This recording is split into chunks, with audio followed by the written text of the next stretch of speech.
ফিরতে পারবো না আর কখনো এই স্মৃতি জড়িয়ে থাকা ক্যাম্পাসের নিরিখ।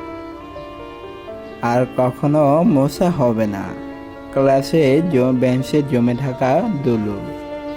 ইচ্ছে করে আবার জোড়াতে গায়ে আকাশি রঙের শার্ট। ফার্স্ট বেঞ্চের জায়গা নিয়ে কত যে আবদার। ফিরতে চায় মন, থাকতে চায় তারই আমার প্রিয় ক্যাম্পাস। সবুজে সাজে সজ্জিত, ফুলের শোভায় সাজে তার অঙ্গ আমার প্রিয় ক্যাম্পাস। রয়ে গেছে কিছু স্মৃতি, বেঞ্চে লেখা নাম, রয়ে গেছে বন্ধুদের নিয়ে থাকা সময়টুকু, গুরুজনদের হাসি খুশি শাসন, পড়া না পড়ার ভয় সবই আছে। রয়ে গেছে শুধু স্মৃতির শোতে আমি নেই। ফিরতে পারবো না আর কখনো আমার প্রিয় ক্যাম্পাস।